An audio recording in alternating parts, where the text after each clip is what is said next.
they got me good. Oh, they got me real good. I was wondering if they would get me. And then they were like, no, we didn't forget about you.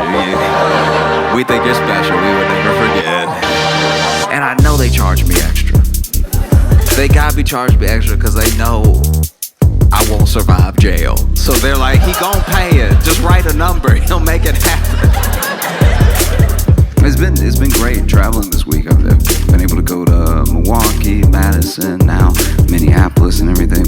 When I was in Madison, there was something sort of curious that was happening. You know, I like being in Minneapolis because y'all smile an appropriate amount. You smile when something good is happening. You know what I mean? When I was in Madison, there were so many errant smiles. There were people just looking forward like, I've never been in a city. I told them this too. I told them this to their face. I'm like, y'all all walk like you walk into the light. Like, this is crazy. I try to be a jolly person, but this is insane.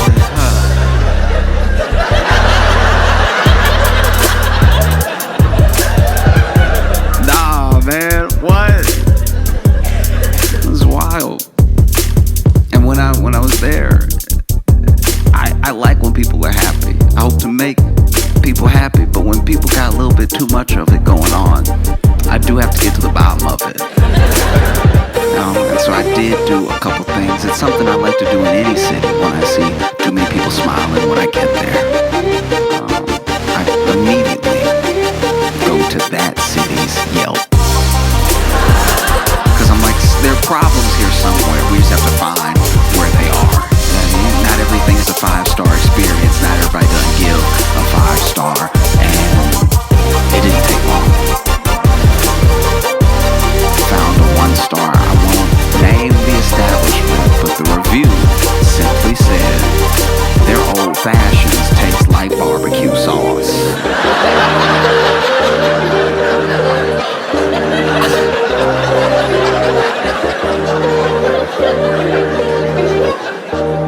Let's be clear about something. You have to have such a fundamental understanding of how old fashions and barbecue sauce taste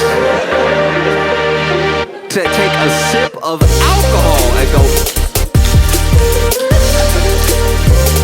nah, that's Sweet Baby Ray's. I know Sweet Baby Ray's. When I taste it, you're not slick just because you thinned it up a little bit.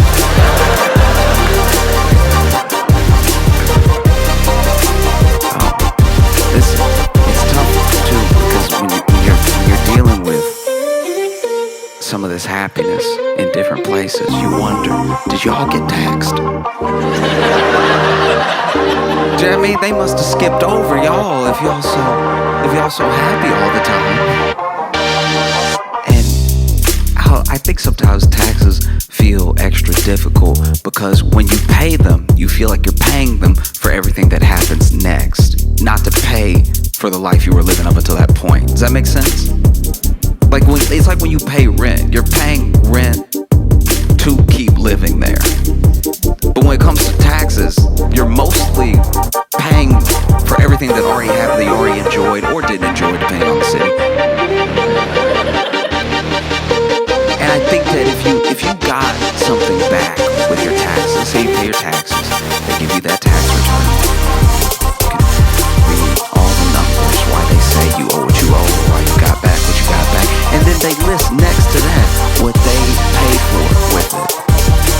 That might make people feel a little better, you know, because we don't know where our tax dollars go exactly.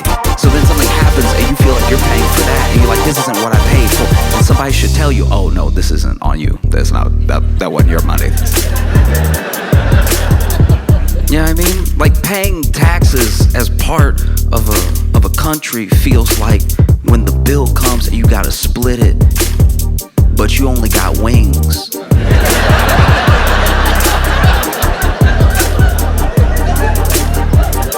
Like, hey, I got 6 wings. Alright, there are 6 sets of bones in my basket. I didn't take any errant bites or anything. And some of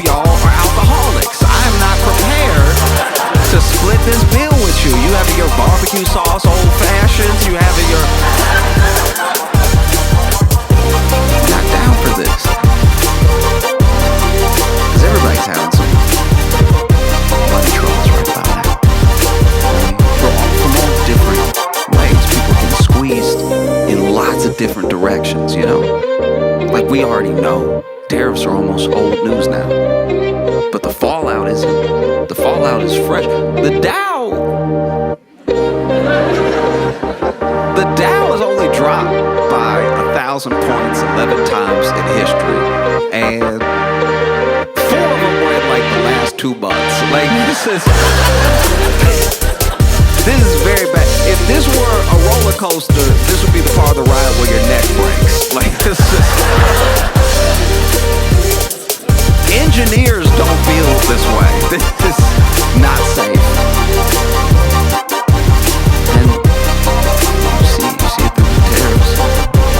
Talked about before, but those people on the money channels, they're still a bit nervous. They're still freaking out, you know. They still come on every day. One of my favorite things about watching them now is they talk to us like we're the news. They're there doing the news, but they looking right in the camera like, I don't.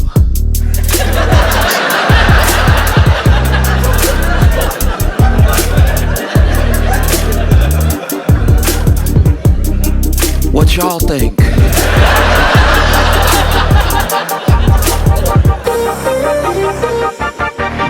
It's bad.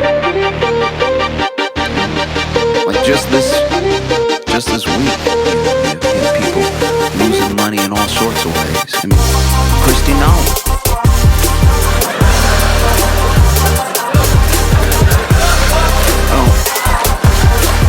Christy Nolan was in a restaurant, got a bag stolen, right? And I don't know.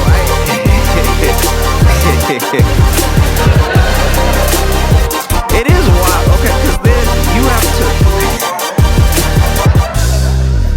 I'm trying to figure out how to put this. Okay, so then when you report your bag as stolen, right, and you gotta list the contents of your bag, you know, her bag had her driver's license in it, had her passport in it.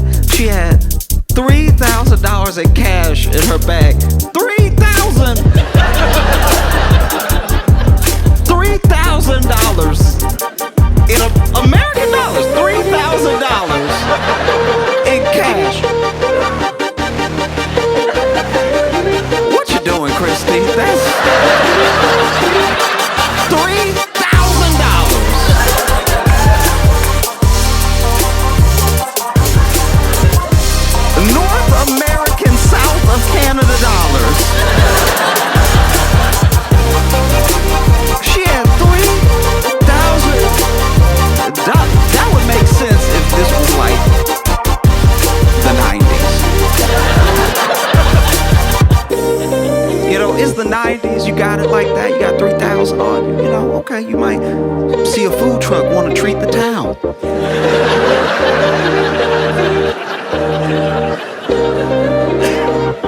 $3,000 in cash in 2025. $3,000 in the year of our Lord Apple Pay.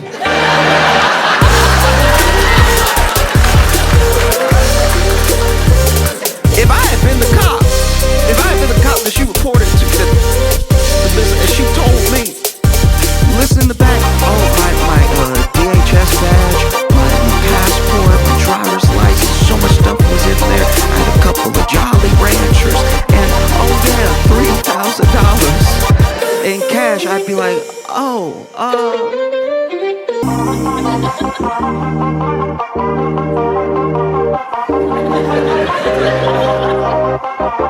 do you rap or something? Like, why do you have that much cash on you?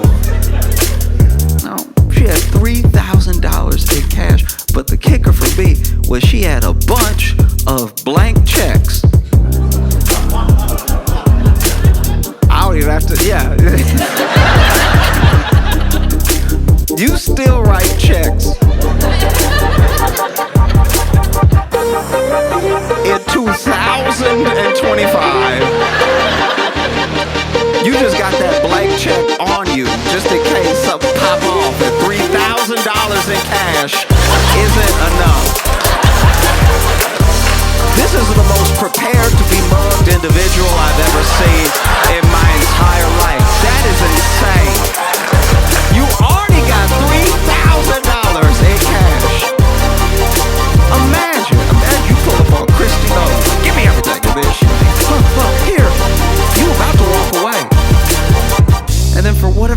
you don't know why. You just feel led for one moment. You look over your shoulder back at her. She got a pen.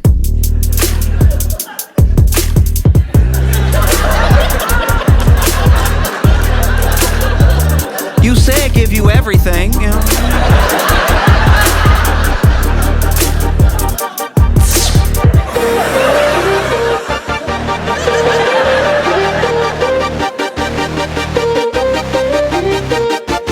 A bunch of blank checks. I don't even know if the thief would know what to do.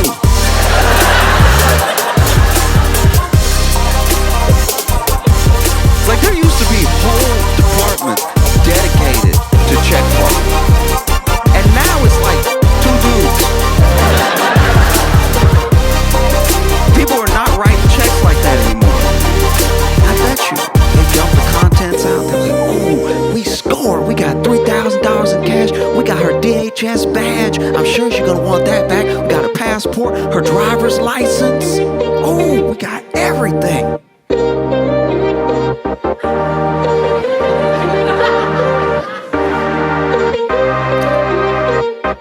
Why she got a bunch of little papers with her name on it? Some people so conceited.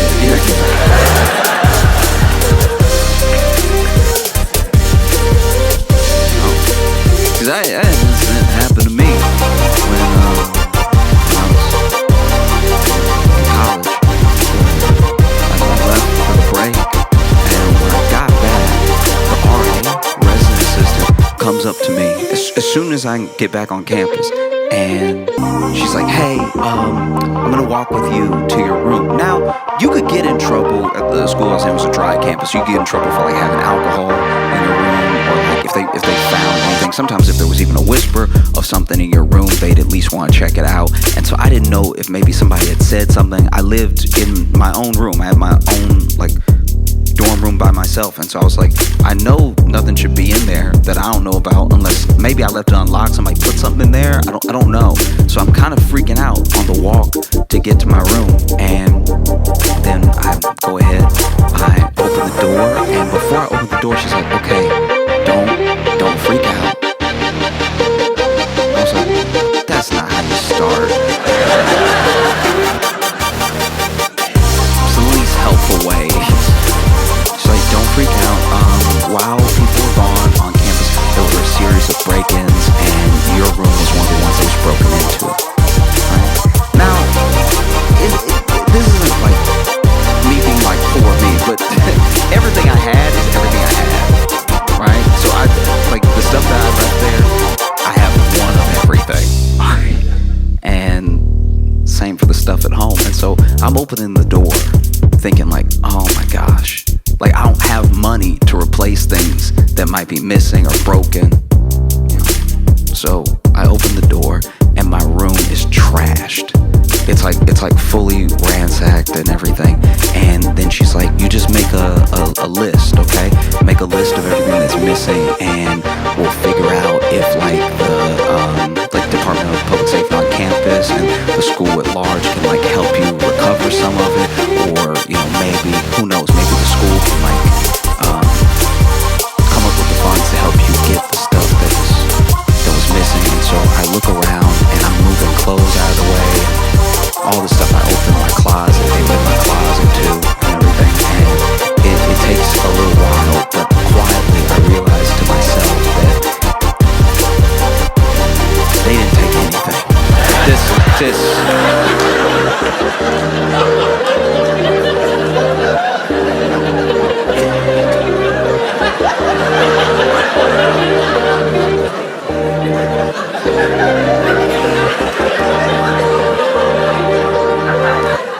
Do you know how embarrassing it is to get your place broken into? And a thief is like, I'm good.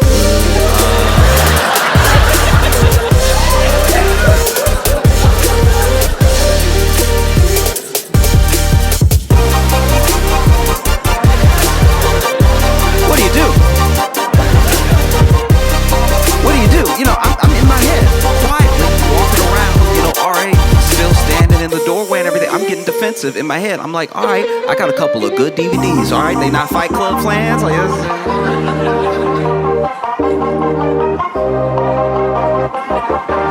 no, I got a PS1. I know the PS3 is out, but I had a 1. They could pawn that. You know, they don't even have imagination. So finally the RA is like, so, anything? And I was like,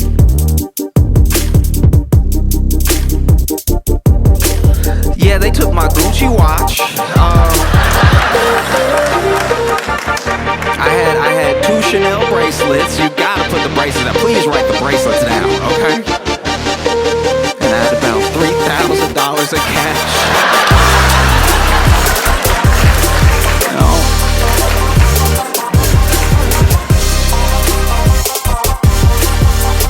It's difficult when people are feeling like they're squeezed so much financially. Like there are things that you have to pay. But the thing I guess that gets me sometimes when it comes to paying tax, I feel like some of the reluctance around it is that it feels like you work all year and then you get taxed for this money that's going to be spent on a bunch of things that you didn't agree to, it less like you worked all year and it's to pay for the things that we already enjoyed. Does that make sense? Like the framing of it, I think, is why people have such a problem.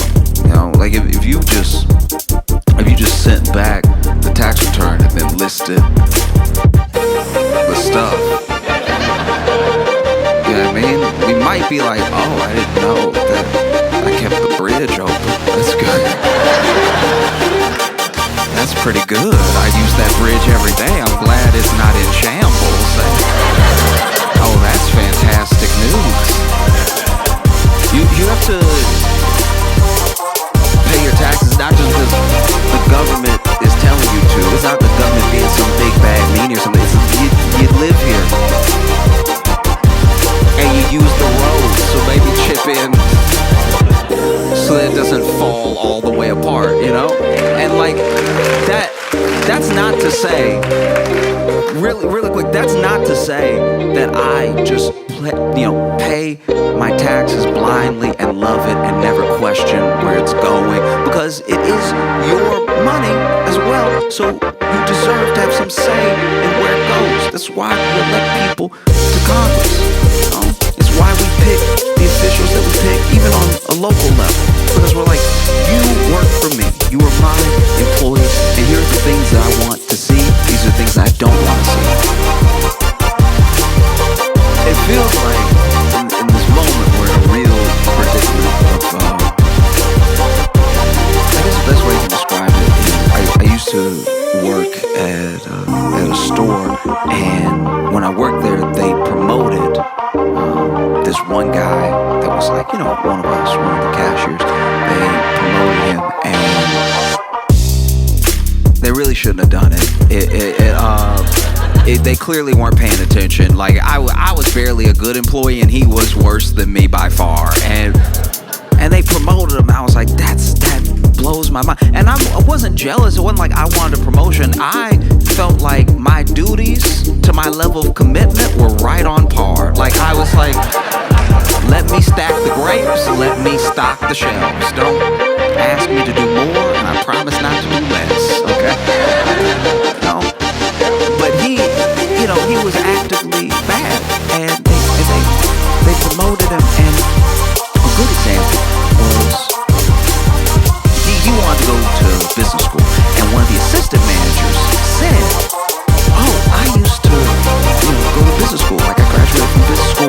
I tell you what, I will give you all my old business school books. I don't know how much it will transfer, how much it will actually help you, but it can get you started before you actually start school. You might be able to learn some of the basic concepts. It'll help you, right?" And that was a very nice thing to do. He didn't need to do that. I respected that very, very much. He saw somebody with a dream. He wanted to help them along, And so he gave him these books. And I'm not even kidding. The next day, this dude comes to work and accidentally knocks over about a pallet's worth of wine because he was walking while reading the book. The book, I'm not even kidding, was called How to Understand Business. And this is who you promoted. You know, we're in the business of selling groceries. We buy grocery places, we hold them until people want to buy them from us, and then we sell them to them. We're in the business of buying and selling groceries. He will stand in direct conflict with our ability to buy and sell groceries. And you promoted it. Yo, we're in a similar predicament now.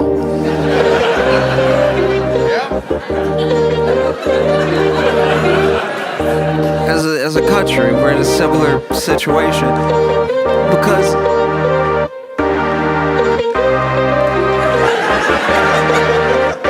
Pete Hegseth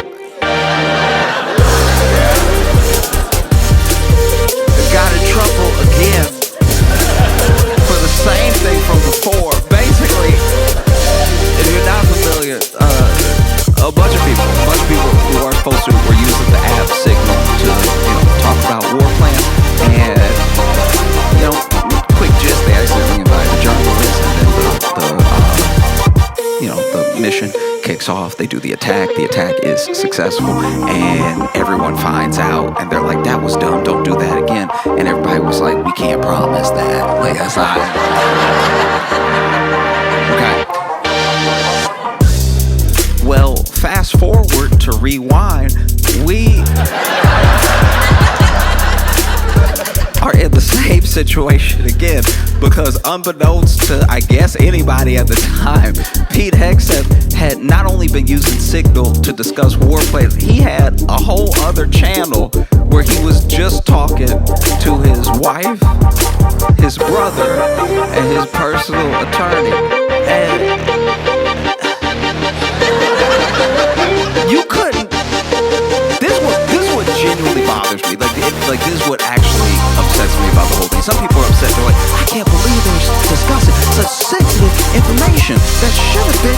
They can say it's not top secret. They can say it's not classified, but it's at least something that we should hold tight until the mission happens. And he's just discussing it plainly on this app that could be hacked. And it's like those things. Discussing it with people who shouldn't know isn't actually my problem. Maybe this is my own hot take, but I feel like that sort of thing happens all the time. I think anyone who's like married to someone in government, anyone who's married to someone high up in any business knows some things that they're not supposed to know. That's like human, actually. You don't think Michelle Obama? You don't think Michelle Obama was kept up at night knowing stuff she wasn't supposed to know? Jeremy, you think Michelle Obama was in the White House like, Barack, what's wrong?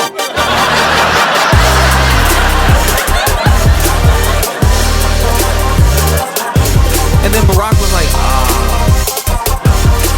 it's classified. No! I don't think that happened.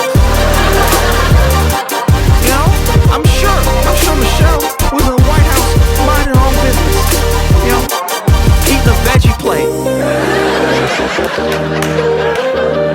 Barack halfway kicks open the door. I've had it up to here with them. Okay? They want to kill everybody. They want to blow the world up. Now you sitting there, you Michelle, you like, oh, I don't even want my carrots anymore.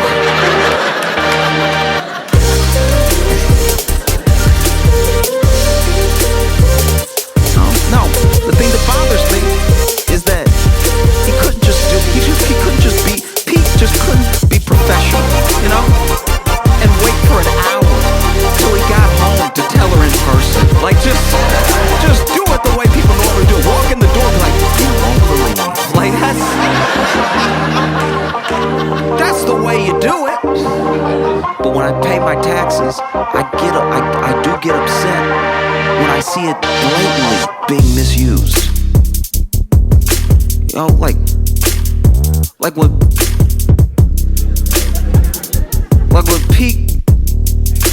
when Pete Hegseth is supposedly building a $40,000 studio in the Pentagon to do his makeup before he goes on TV. I'm like, that, even $1 of that is mine, I'm very upset. Like, I'm not saying I'm a whole 40, but like, that's so insane. Secretary in the makeup room. Should he be at war? Like,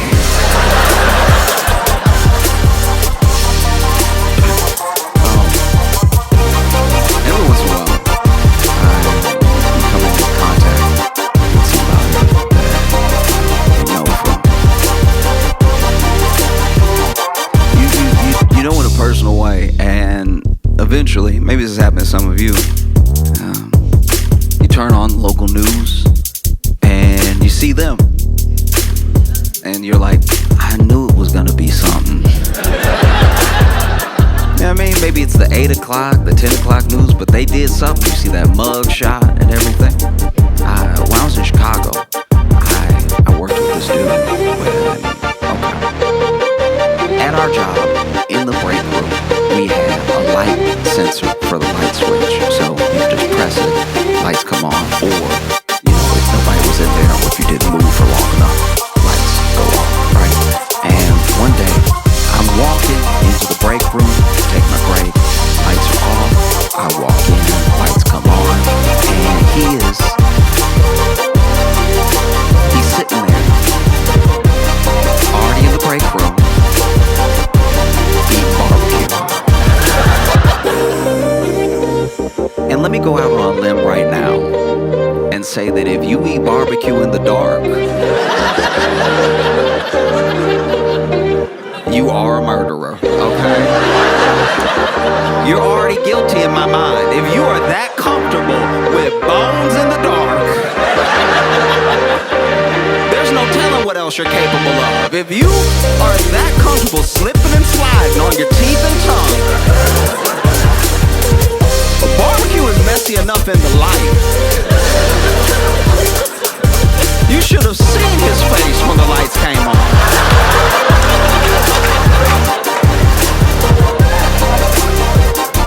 It was insanity. And then I walk in and he's not even in my...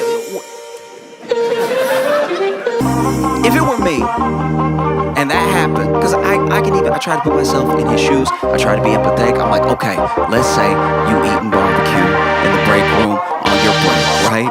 Kind of a heavy meal for a 15-minute break, but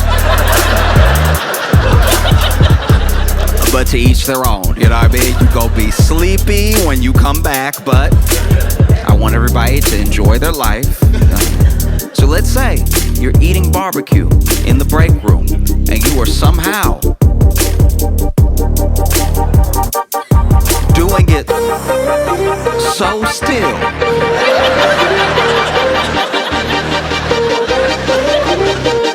I'm not saying he should be hitting the rib like corn on the cob. You know what I mean? I'm not saying he should be digging into it with his face.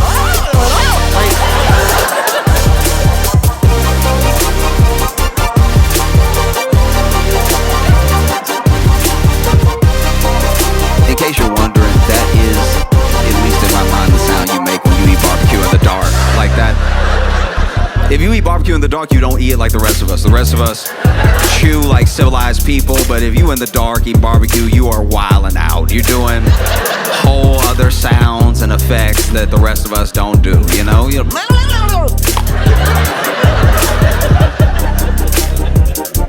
I'm not saying that you need to be doing a bunch of extra movements when you eat your barbecue. I'm just saying if you're doing it so still, you know?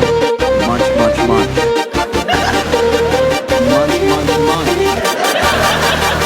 Munch, munch, munch, munch. Munch, munch, yum. Munch, munch, munch, munch. If you're doing it so subtle that a light sensor, that technology was like, ain't nobody in the room, and then they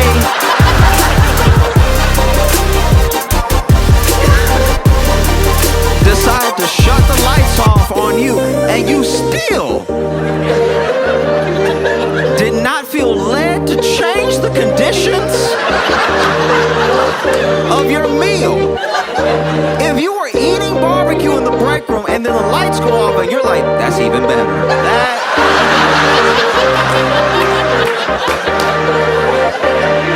That tells me you're not right in the head.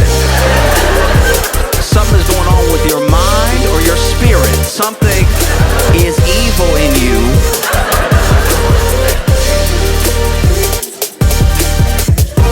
Marching away. And then you think to yourself, oh, what if someone walks in? What if someone walks in and feels like, this is awkward, this is weird. I would hate for them to judge me and my entire personality based off of one instance, you know? Maybe I should get up and paw my way. If the lights don't come on, to the light switch and press it so the lights come on and the room is once again filled with God's holy light.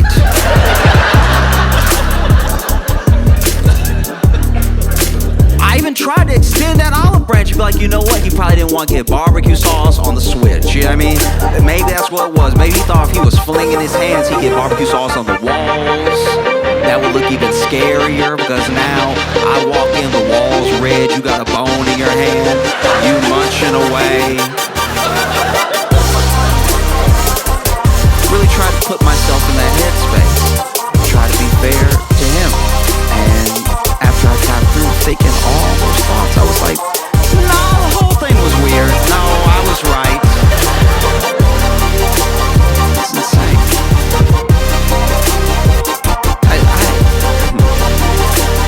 Okay. Side note. I left that job, right? And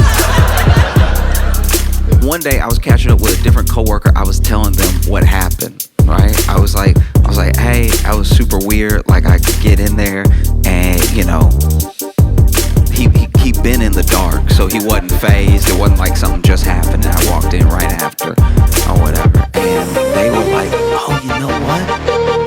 I didn't want to tell anybody. But the same thing happened to me.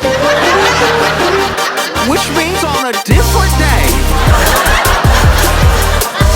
this man was eating barbecue so gentle that he lost the light again.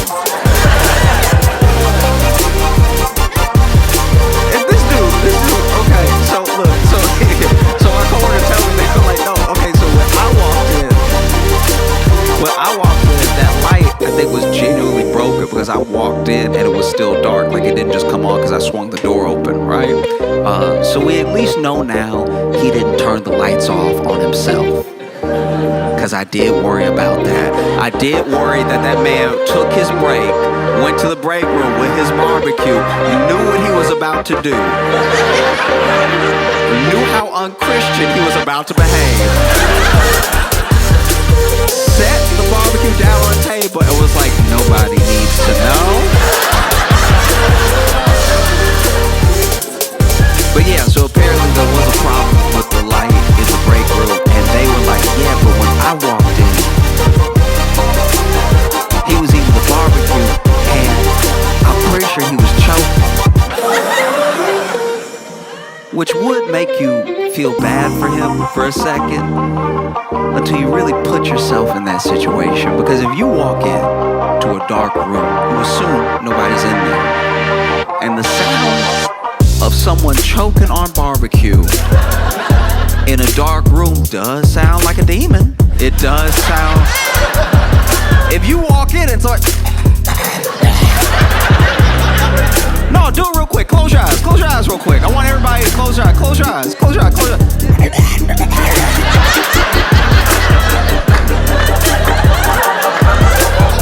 Piece of brisket getting caught in the back of your throat, and now you sound like Beelzebub.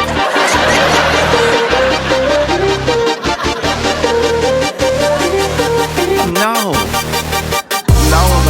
so then, when the light from the door spilled in, they saw, and they couldn't really make him out because they were kind of blinded.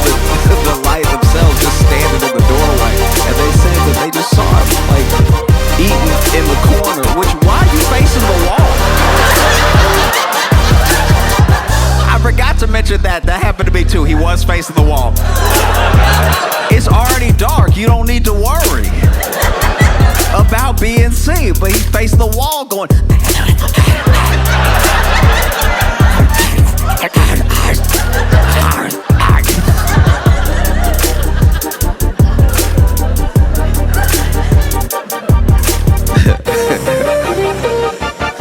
I was like, what did you do? What did you do when that happened? And they were like, I thought it was a demon. I yelled out loud, I rebuke you.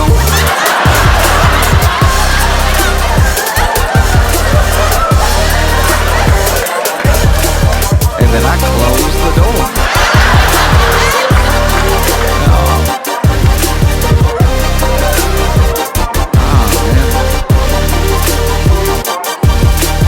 So then, you know, I'm chilling in my apartment in Chicago and watching the news.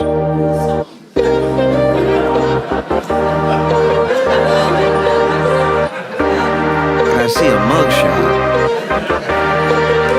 with a familiar face who would have been arrested. We tried to rob a barbecue restaurant.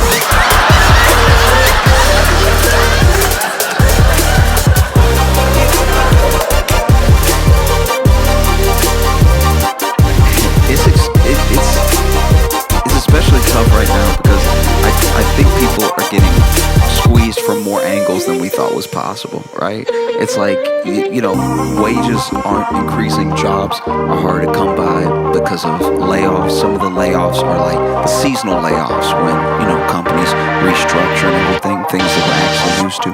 But then some of them are people losing their jobs in government. Some people are losing their jobs in the private sector in place of potential like AI advancements and stuff.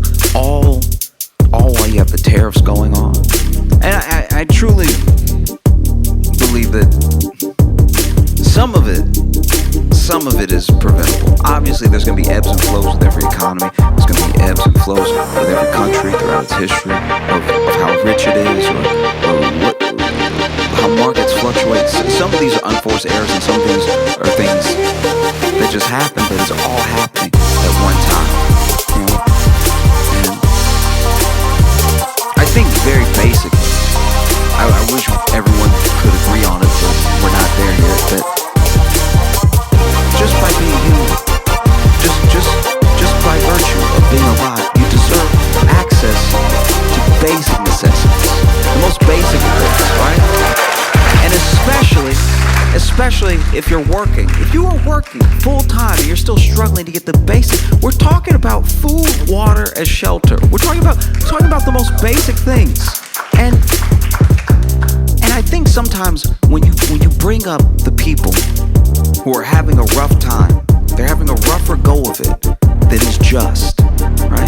Life isn't fair, but you build the scale so that things can level out, so that they can be just.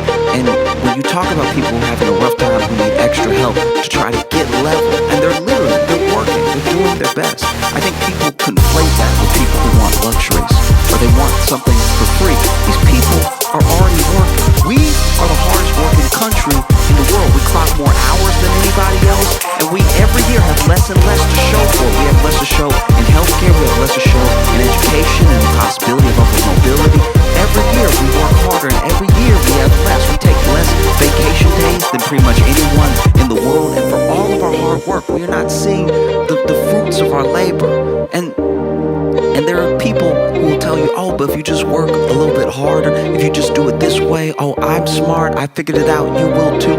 It's people who are not addressing the fact that everyone does not get a fair shake. You know, like, you only need to look at me as an example. You don't think I want to be in the NBA?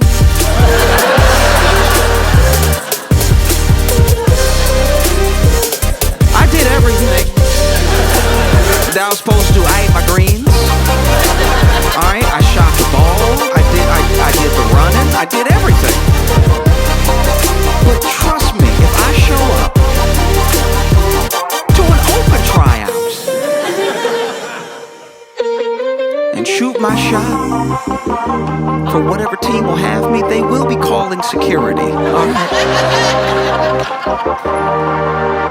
And finances work in a similar way. I'm not coming down on anybody who came up well, went to a good school, and then through that good school you made a connection which got you your job, which affords you your lifestyle. I'm not saying you don't work hard. I'm saying everyone doesn't have that same opportunity, you know? And I think that at the very basis, right? At the very basis of food, water, and shelter, people get it in their head that even shelter means, oh, a lavish house or something. Lavish. I'm not talking about lavish things. I'm talking about enough to get by. Everyone is fighting to get by. When you talk to people who don't have about what they want, they just want to be level. You know, they're not asking for expensive, lavish things like outdoor furniture. Patio furniture is ridiculously expensive. It doesn't make sense. It doesn't make sense. It's literally outside. You don't even want it in your home. It's almost trash. I don't care how comfortable it is. You literally let it get rained on. You know, you buy it from a store and then you bring it inside for a second just to take it out to the backyard and leave it there. And it's too expensive. It's crazy. In fact, when the outdoor furniture is inside, that's when you know it's bad. When I was living with some friends in college, their lawn chairs were the chairs. And I was like, we in a bad situation. We're not doing well.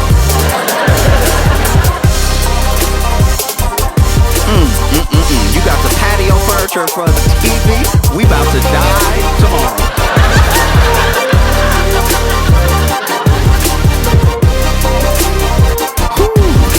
Yeah.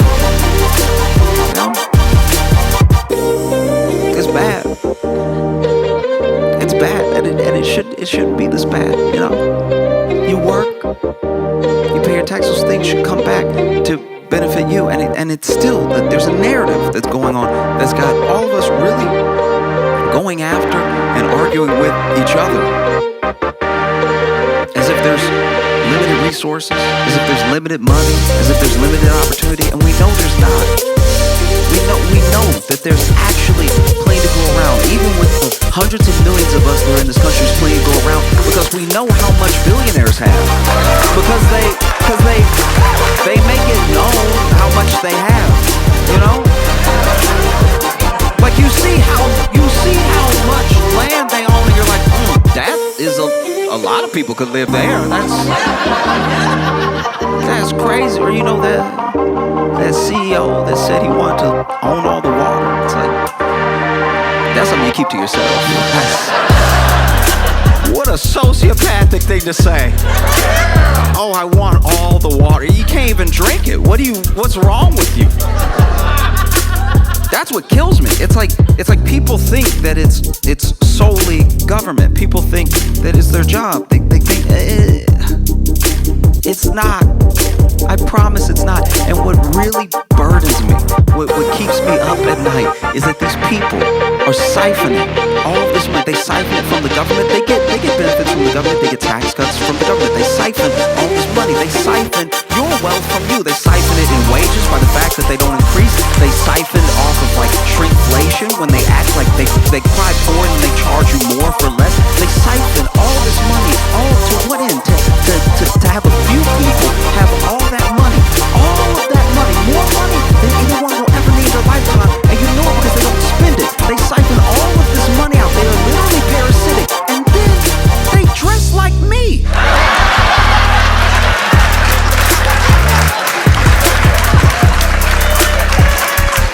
That's so crazy. You have all the money in the world, and you look like me. What are you doing? That's so crazy. No, it doesn't have to be this way. And I know sometimes you can feel powerless, especially when the big thing is happening. When the big thing is just going, you know? But it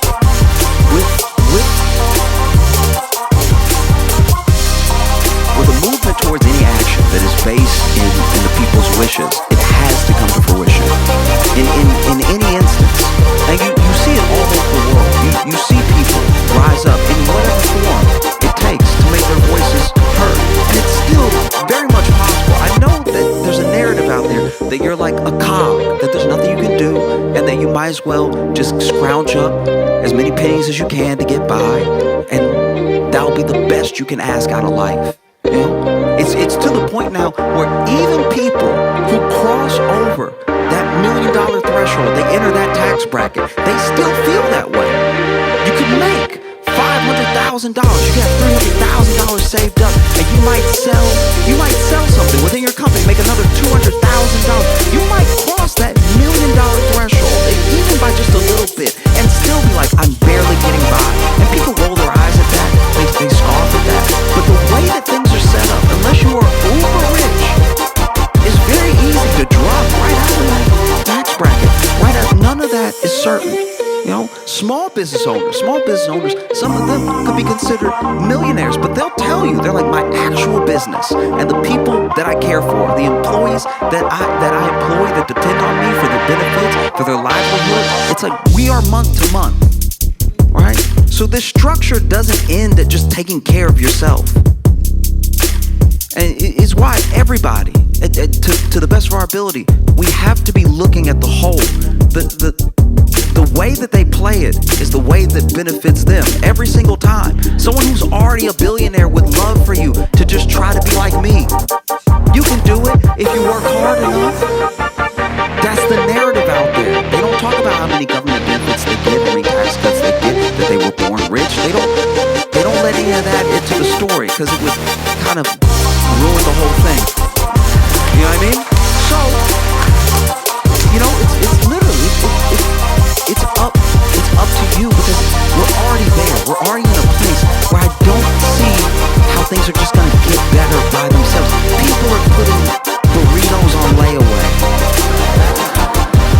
That's insane. That's so crazy. There are apps now that they come to you and they're like, hey, we'll let you finance your lunch, dog. You know, pay $3 now, we got you. And they do. They have you. And they don't let go. And before you know it, it's been a month, and that burrito that was $12 when you didn't have it is $65 now when you're done paying for it. And it wasn't worth it. And it's siphoned more from you. The things that weren't already taken. They can take your wealth. They're taking it now. They cannot take your worth. If you know your worth, if you remember your worth, and you fight for it every day, and you fight for it with who you vote for, you go to your town halls and you speak to them and you let them know, we hired you, you work for us, we pay our taxes, go tell them that this is done. It doesn't have to be this way. We can demand more, and the thing that we're demanding is not some sort of handout. We're demanding our worth back to us in proportion for how hard we've worked. These people believe, they genuinely believe that they built this company up by themselves, as if there's some idea truly as a self-made man. It's like, even if you built a company and you ship the things to the people and they love your product and they want more of it, and you think you're such a genius, there are people driving that truck, there are people packing up those packages, and then there's the road that you didn't build. You know?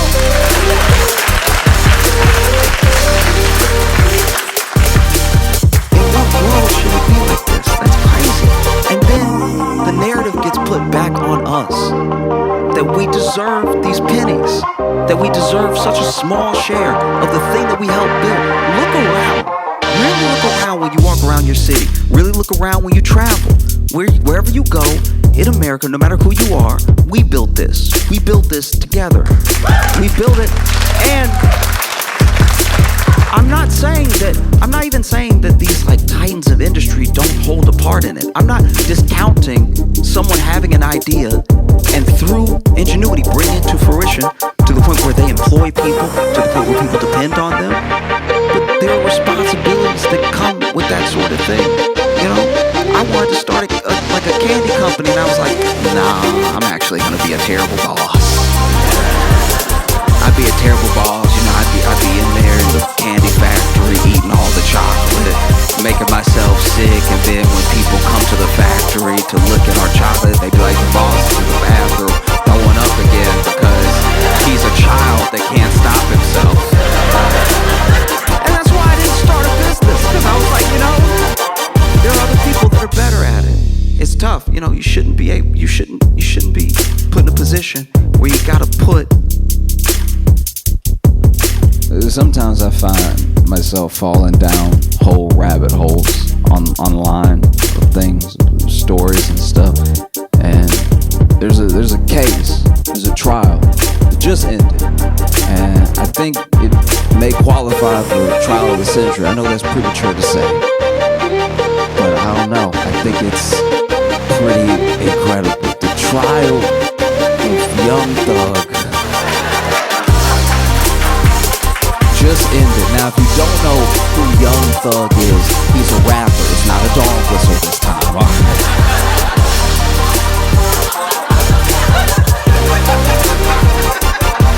Young Thug is a rapper that was on trial in Fulton County in Georgia, right? Basically, the state's case, what they were alleging was that he took all of the money that he made from music and he funneled it through and to a gang called YSL, a gang that he was supposedly the leader of, right? And that's the state's case. And the judge in the case looked exhausted. I've never seen a judge act like this before. Every time the court camera cut to her head was in her hands.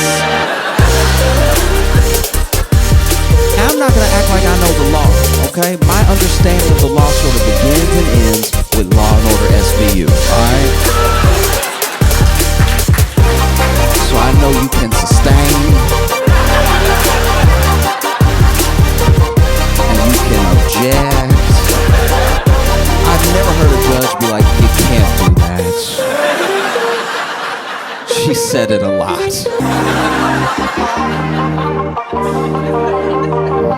And now the prosecution in the case, the prosecutor had given out a lot of plea deals. A ton of plea deals. More plea deals than I thought you could give out. I didn't have a number in my head, but this felt like an egregious amount of plea deals. It just felt like she was going to the hood like, you get a plea deal, you get a plea deal, you get a plea deal, you get a plea. She was basically giving a plea deal to everybody in Georgia but Young Thug, right? And she was giving these plea deals in return for their cooperation, their testimony that she would use to piece by piece paint the bigger picture that the state was alleging that Young Thug's the leader of YSL. Everything they do is by his direction. All his money goes through and to them, right? And the only problem is the prosecutor in this case gave plea deals to some of the least helpful people in human history, alright? I've never seen people less helpful than this. It was astoundingly unhelpful. I was helping my friend move one time, and he and I had to move a pool table, just us, downstairs. And our third friend was there at the bottom of the stairs just watching. And even he was more helpful than anyone that the prosecutor gave a plea deal to in this case. At least he could be like, watch a step, something. I'm gonna tell you about some of the testimony. I'm gonna need you to be patient with me because a lot of the dudes that testified in this trial are going by their rapper name and they haven't made it yet. So I don't know why it's spelled like that. I don't know how to pronounce it. Just I'm gonna say he for short. There's one dude that was on the stand, right? And prosecutor asked for a very specific question, very specific reason. She goes, did Young Thug have an issue with Rich Homie Quan bringing his friend to the party, right? Now, Rich Homie Quan was also a rapper who has sadly passed away. But his friend, to the best of my knowledge, allegedly, is a gang member, right? This whole question is to paint Young Thug as a leader of a gang. That's why he would have a problem with a different gang member coming to his party, right? So the prosecutor asked, did Young Thug have an issue with Rich Homie Quan bringing his friend to the party? And then this guy on the stand goes,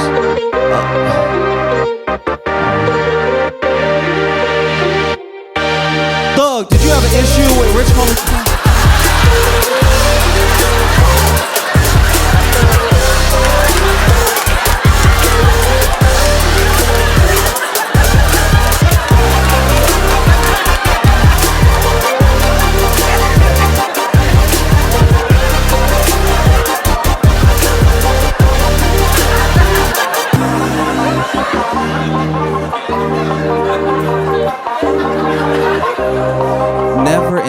history of court, have I seen someone ask a question by the prosecution and then go, I'll just go to the source.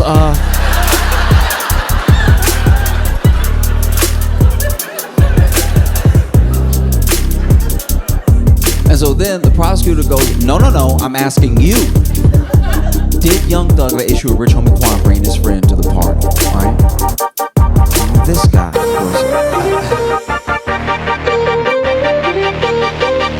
I'm not Young Thug, so I don't know.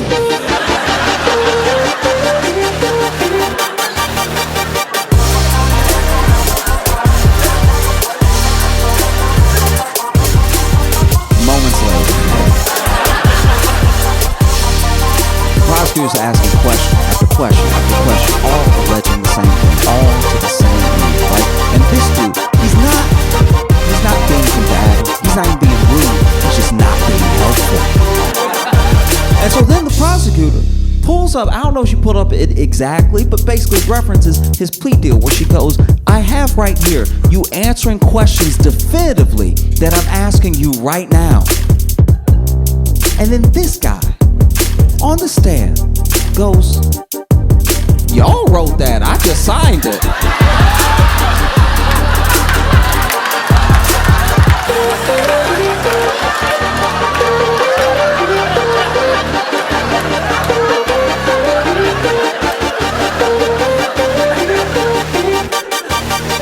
Never in the history of court, at least that I know of,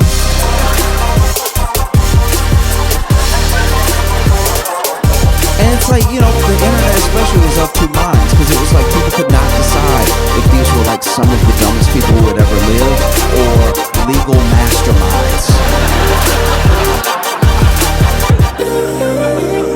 Because basically what this dude is saying in open court, right, is, look, you're about to give me how many years? I didn't want to do how many years, and you told me if I signed the paper, I wouldn't do how many years, right? So I signed the paper, but I'm not about to perjure myself.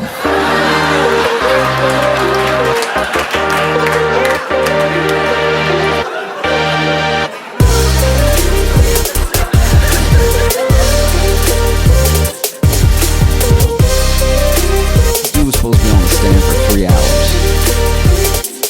3 days later.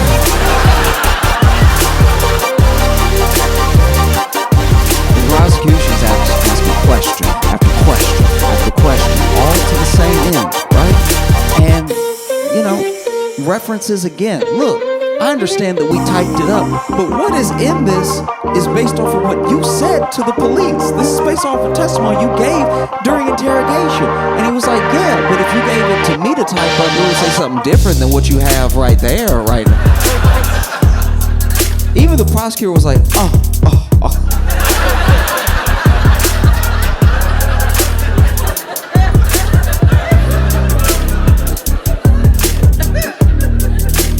Question after question after question after question. And finally this dude, he doesn't snap exactly. He doesn't lose it, right? I think he just gets exhausted. And finally he says, look, I'll tell you what I told the police. I'll say anything. Like,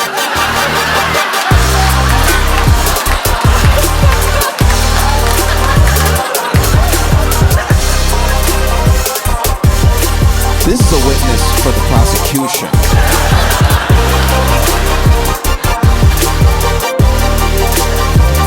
It's absolutely insane. The whole case is insane because you even look at the fact that the case had 3 different judges. Yeah, got passed off like a bad baton.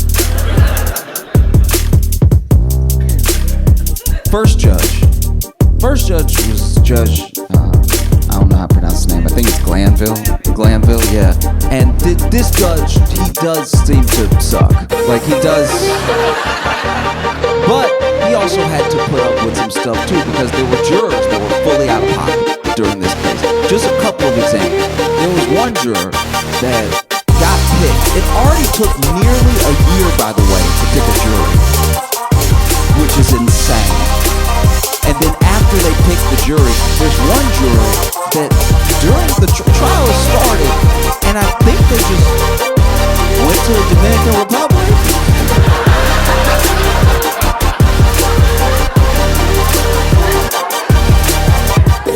Deputies got sent to their house, were knocking on the door, everything, and then they got back. And they had to appear in court, and the judge was like, you have jury duty. You have to be here to be on the jury. And they were like, every day?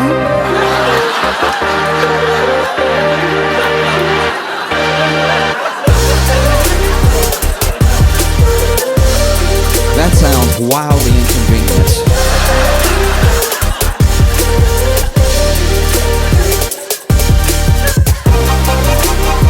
Then the judge graded, hold this jury in contempt, and was basically giving them an out because this judge in particular loved contempt.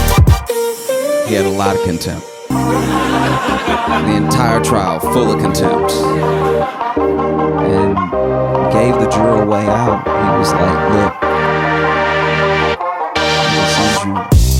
I can send you to jail, I could fine you, but what I'm gonna have you do instead is write me a 30-page paper on the importance of being a juror. This dude sentenced her to APA style.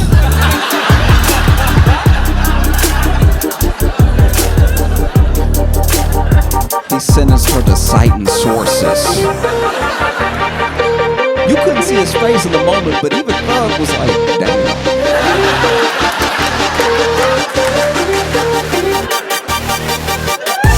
That's cruel and unusual. I've never heard of that before. There was another juror that admittedly, I don't even know what happened with this person, but I know that they got in trouble for live streaming the case,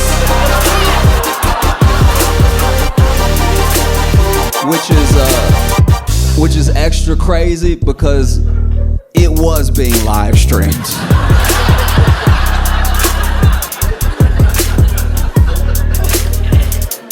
Like if you had been watching at home, you would just see them sit with the jury like.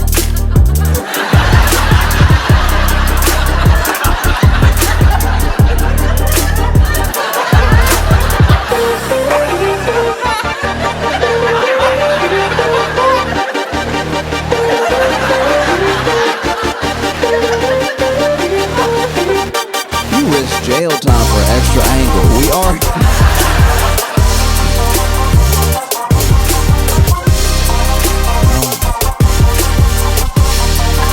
Judge Lambo. There was a lot of plea deals being given out in the entire case, like I said before.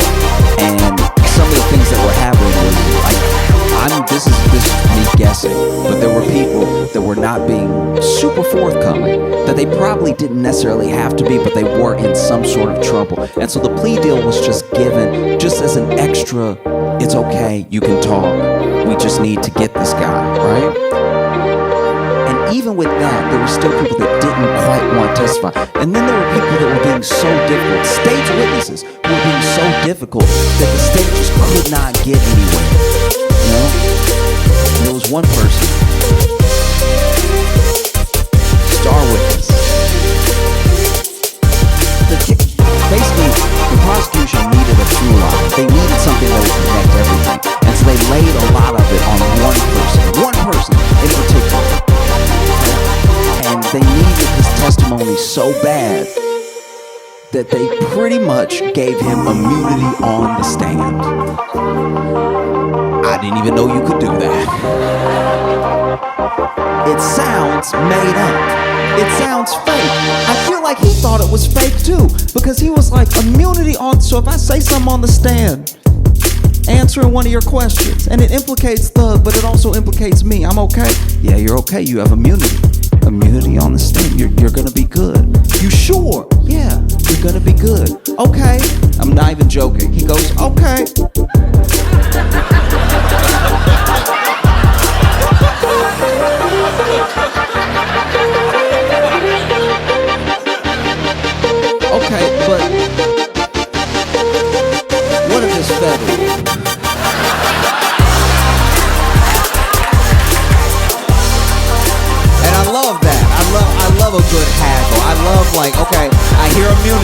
immunity, but can I get a federal? Can I get some federal?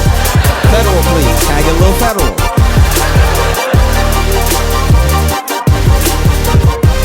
Oh, it's beautiful. He gets on the stand, and you can tell he doesn't trust it. You can tell he's like, nah, they're up to something. Doesn't want to answer any questions, but we told you have immunity. All right. Basically compelling this man to testify, dangling immunity in his face. Sits on the stand. First question from the prosecutor. How old are you? And he goes,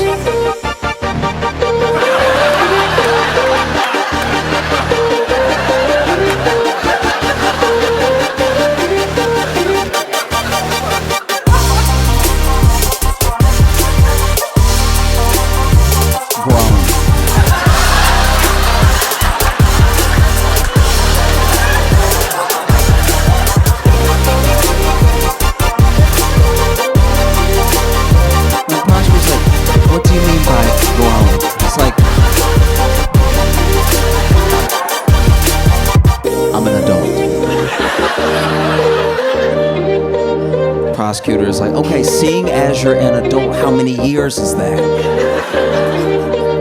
And then he goes,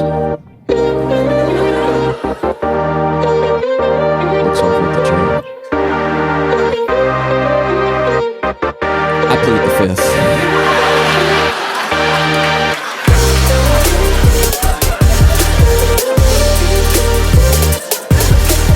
Truly incredible work. Phenomenal, They would be asking lots of questions, question after question. And it was getting frustrating for the prosecution, it was getting frustrated for the judge. Because, look, maybe I'm doing my best to be as fair as possible. But when you watch a case like this, it does just seem like if you're a defendant, you're up against two parties. You're up against the prosecution and you're up against the judge, because everything in this case kept giving the prosecution chances, even when they would mess up. Because once again, they're not being given a lot with testimony, but there are things that they have in hard evidence. They're just not bringing them all together to make it cohesive, right? And then this star witness's testimony is not helping. So then, can't stress this enough, you cannot do this. Judge Glanville supposedly has a secret meeting with the witness and the prosecution, but not Young Thug's lawyers, right? It's something in Latin that I don't know how to pronounce, but you're not supposed to do it. And basically, in this meeting, this witness is being threatened with immunity and everything. Oh, we'll charge you for this. We'll hold you in contempt for 2 years. We'll put you in jail. All this stuff. Unless you start testifying, unless you start answering questions to the best of your ability. I don't want to hear any more of this pleading of the fifth. All that stuff, right? And so then they go back to court, and he's answering questions so well that the defense gets suspicious. Defense is like, what happened between now and lunch? All of a sudden, he remembers everything. He remembers what color everybody was wearing.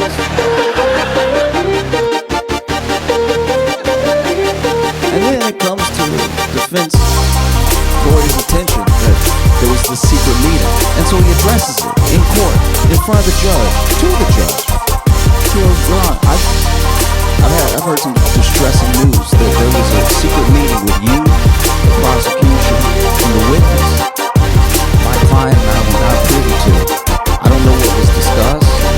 This person's acting different, not like, what is this?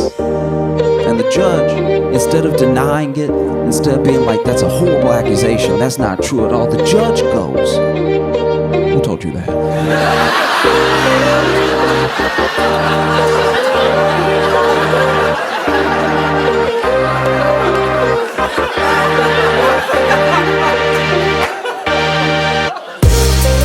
And you can look at it, because it's live streamed.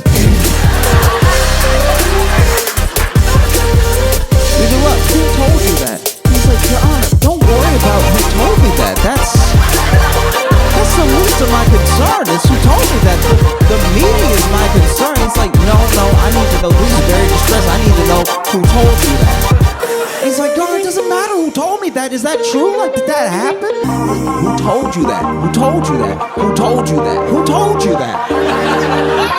Over and over and over. And it's just wild that, like, in a RICO case involving supposed gang members, that the judge is like, you snitched.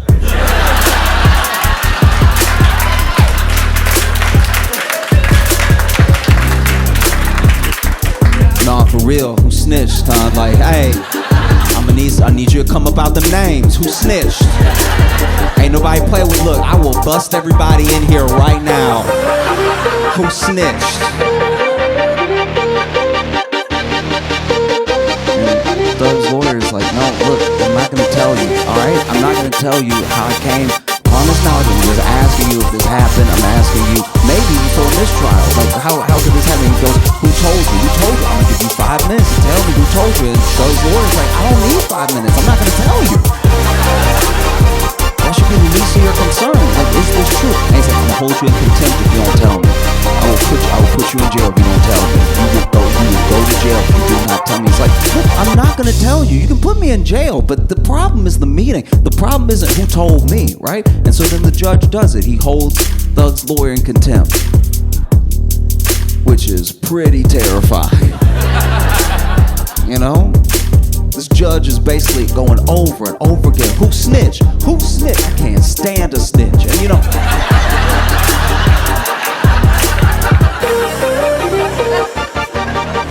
and you couldn't see Doug's face in the moment, but he had to have been like, I know, right?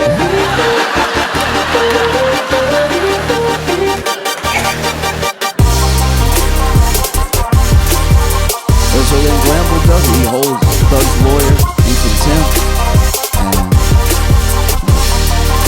Association hears about it, and they show up to back Doug's lawyer up, because that's terrifying. It's terrifying if a judge does something, doesn't even bother denying it, and then holds you in contempt for asking. That's a scary court system. You know what I mean? Because that's one of those things. If it can happen to anybody, it can happen to anybody. Like, I know that it's a case involving hip hop, involving like gang culture, whatever. But that particular thing, that could happen to anybody. I promise you. That's very scary. You know? And so the bar association shows up to back this dude up, and it looks like his case is going to be heard, and probably the contempt is going to be thrown out. But basically, they tell Glanville, there's no way you're impartial. If you're trying this hard, there's no way you're willing to just let the facts play out. And so Glanville has to recuse himself from the case. And one of the things about recusing yourself, it doesn't undo damage. The case just goes on, you know? So there's still this like contempt hanging over Doug's lawyer's head and stuff. And then they move on to the next judge, and the next judge was the judge for a day.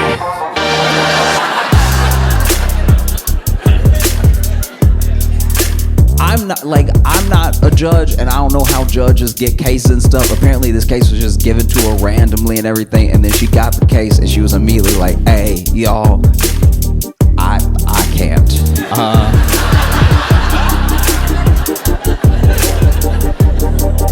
And so many people are like, why? What's the problem? Don't worry about me. I can't right now. So then the case goes to the third judge. You know, the judge just, that judge. Case goes to her. She does her best. But it's very difficult. It's very difficult because there are things happen in the case that should just never happen. They actually had an officer come in who was, I guess you could almost call him a specialist in RICO cases through his police work, right? And even he made a mistake on the stand that had the defense asking for a mistrial, because basically the state handled the case so poorly, so messy, just so confusing, right? That the defense would be asking for a mistrial consistently. They were asking for a mistrial the way that you act when you got 2 cards left in Uno.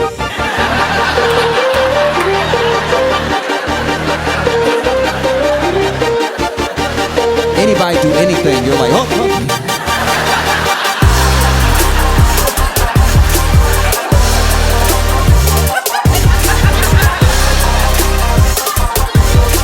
defense would call for a mistrial. Non-stop. That's a mistrial right there, Your Honor. He just sneezed. That's a mistrial. He gonna get everybody sick. Because this witness on the stand, his testimony, I'm pretty sure, had to be thrown out, because even though he's an expert in RICO and everything, it was two things were revealed that were pretty distressing. One, it's a RICO case, so they're trying to get everybody on everybody's crimes, but they never bothered to really look at the financial records of Thug, which is pretty insane if you're telling me that all the money he makes he runs through and to a gang, and you didn't bother to check a Chase statement or anything. That's wild. And then while his officer's giving testimony, he makes a mistake that obviously would be called out by the prosecution, but does not get called immediately, and then the defense hears it, and then they're like, this is crazy, we can't allow it. Basically, he references past convictions as part of a testimony to what this person would have done in this case, and you can't do that. You gotta judge it by the merits of the evidence you have in front of you about what happened right now, right? And at one point, the judge loses it. She storms out. The judge goes, I can't take it anymore.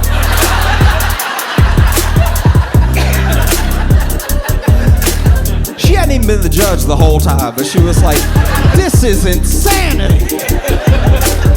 And you couldn't see his face, but you could imagine Thug being like, I know, right?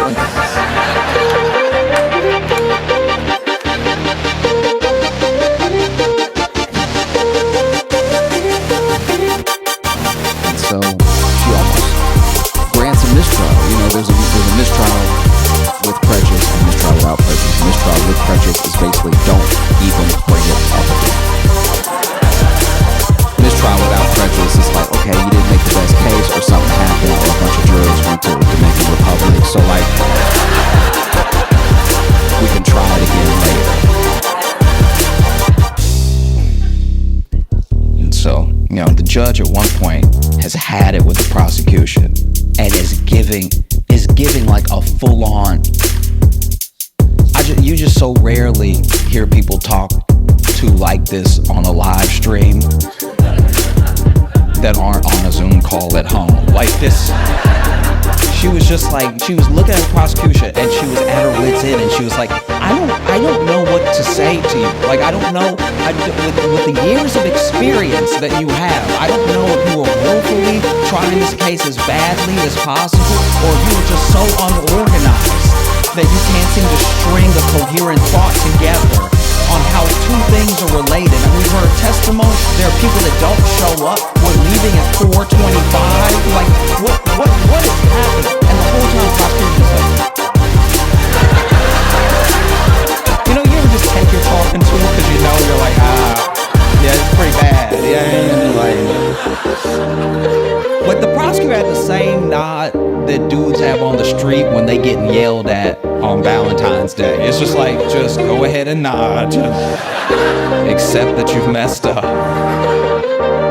It was so bad. It would be thing after thing after thing, whether it was jurors, whether it was judges, whether it was just wild testimony. There were people so uncooperative, right? Like, there was one point where they showed this guy a picture, and it's a picture of him and Thug and two other people, apparently with the person, I don't know, I didn't see the picture, but apparently with the person who was murdered, right? Because that's one of the charges. There's drug trafficking, there's like gun running, there's all this stuff, but there's also a murder, right? And when it comes to the murder, that's one of the big ones, because they're alleging that Thug paid for the getaway car, right? And so once again, not checking his financial record seems like an oversight.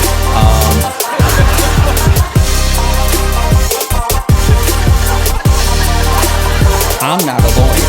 I'm just saying. And they show a picture, right, with all these people to someone on the stand. do you recognize anyone in this picture? And he said,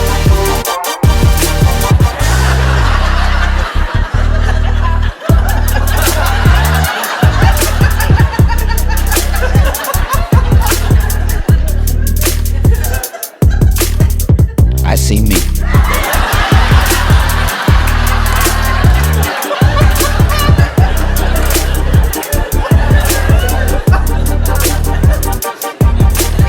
Fair enough.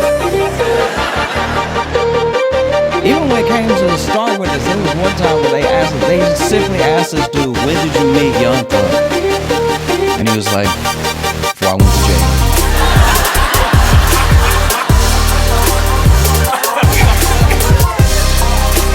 And just for the sake of clarity, the prosecutor tried to clarify which time before you went to jail. And he just goes, "You right."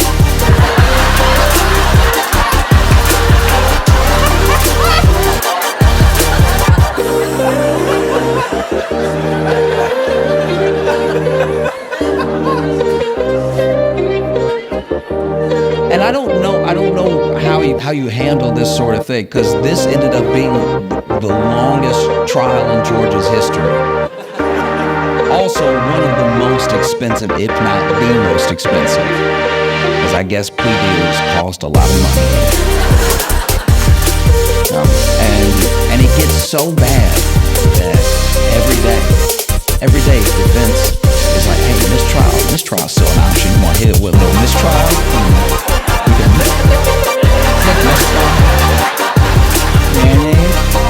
but then, the prosecution would do something that would kind of warrant a little bit of a mistrial. Like, there was even one point where they had someone on the stand read a caption from an Instagram post, and this caption had been poured over because basically through the hashtags, a lot was being alleged. Because whenever there's letters, whenever there's numbers, it could have no meaning, or it could have double meaning, or it could mean exactly what the prosecution wants it to mean. It could mean what the defense wants it to mean. And so they were arguing about this one picture over and over again before they would let the person just read it out loud to the jury, right? Because then, I don't know if it's a gang, and I don't know if that was what the prosecution was alleging, but there was one point where the prosecutor was asking someone on the stand about a series of numbers, right? And a lot of people will sort of rep their area code. That's just a common thing throughout America, right? Exactly.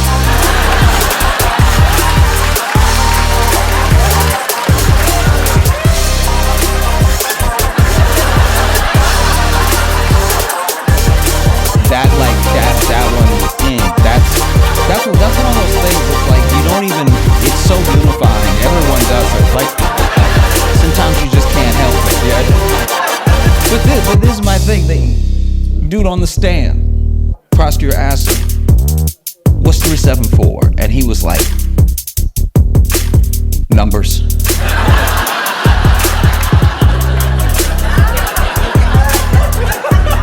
Maybe it's a gang, maybe it's not. I have no idea, right? But basically, there's this one picture that's being poured over and over again, and this was the straw that sort of broke everything, right? Because they made agreements, and they had even redacted the picture so that only what would be read was what the prosecution and the defense agreed on, based off of the evidence they were both showing, right? But then when they actually gave the picture to the person on the stand, nothing was redacted. And the prosecutor had them read everything. And so then the defense is like,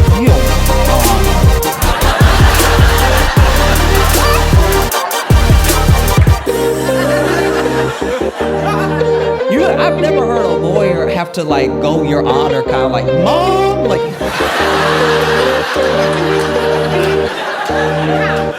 But this was it, your honor. We just went over the thing. Why we shocked?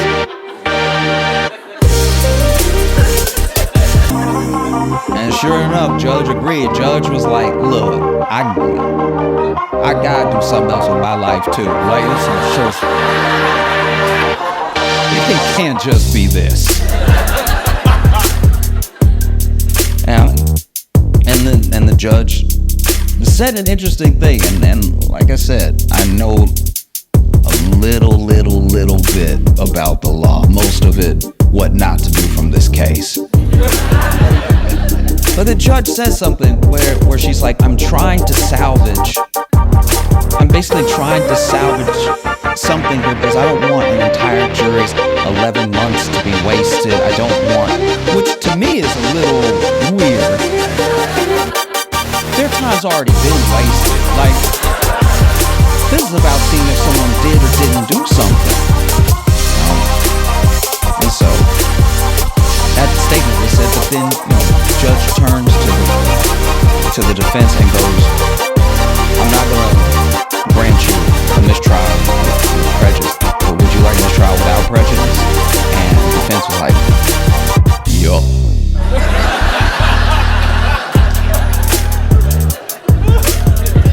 And then she was like, I'm inclined to give it to you because this whole thing, this right here, no.